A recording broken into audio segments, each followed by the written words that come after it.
পর্যন্ত আমাদের দাবি বাস্তবায়ন তত্ত্বাবধানে না আসবে এবং দ্রুত সময়ের ভিতরে আমাদের সহযোগিতাদের সহযোগিতাদের দ্রুত সময়ের ভিতরে মুক্তি না দেওয়া হবে ততক্ষণ পর্যন্ত আমরা অনশনে অবস্থান দিব।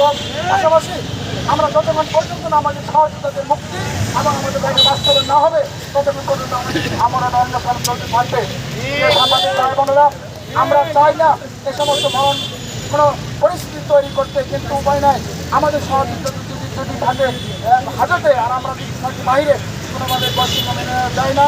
আমরা যতক্ষণ পর্যন্ত আমাদের সহযোগিতাদের একে মুক্ত করতে না পারবো, দাবি বাস্তবায়ন প্রজ্ঞাপনাকে না আসবে, আমরা মাননীয় প্রধানমন্ত্রীর কাছে আকুল আবেদন জানাবো দ্রুত সময়ের ভিতরে সন্তানদের মুক্তি দেন এবং এই সন্তানদের রাজপথ থেকে পরাজয় ফিরে নিয়ে যাওয়ার জন্য আপনার কাছে বড়জোর অনুরোধ করছি।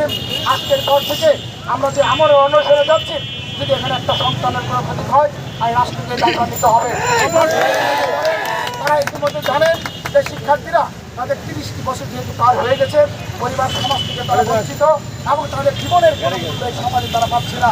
তারা চেয়েছিল একটি সুযোগ, তারা চেয়েছিল তার কর্মদক্ষতাকে সরকারি এবং বেসরকারি চাকরি থেকে নিজেকে একটা প্রমাণ করা, কিন্তু সরকার 30-এর বেড়াজলে রাখার কারণে সরকারি এবং বেসরকারি কোনো সেক্টরে 30-এর পরে আবেদন করা যায় না।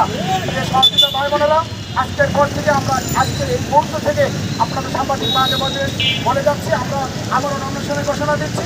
যতক্ষণ পর্যন্ত আমাদের দাবিগুলো বাস্তবায়ন না হবে, আমাদের সরকারের মুক্তি না দেবে, ততক্ষণ পর্যন্ত আমাদের আমরণ অনশন চলমান থাকবে। আপনাদের কোনো প্রশ্ন নেই? খেলাগুলোকে বিশ্ববিদ্যালয়গুলোকে মানববন্ধন হয়েছে এবং বিভিন্ন ছাত্র সংগঠনগুলো ইতিমধ্যে তারা সরব হয়েছে এবং তারা আমাদের সাথে একত্রিত ঘোষণা করে আন্দোলনে যোগদান করবে। পাশাপাশি ইতিমধ্যে দেখেছেন বাংলাদেশ ছাত্রলীগের সাবেক জিএস তিনি আমাদের আন্দোলনে সম্পৃক্ত ঘোষণা করে তারা আমার আন্দোলনে বক্তৃতা রেখে গেছেন। ইতিমধ্যে আমরা বলি আমাদের দাবি দ্রুত সুরাহা করে না দিলে সারা বাংলাদেশে একটা গণ আন্দোলন, বৃহত্তর আন্দোলনে আমরা ডাক দিতে যাচ্ছি। অতএব দ্রুত সময় কালক্ষেপণ না করে আমাদের দাবি দ্রুত সময় বাস্তবায়ন করে দেওয়ার জন্য বিনীত অনুরোধ করছি।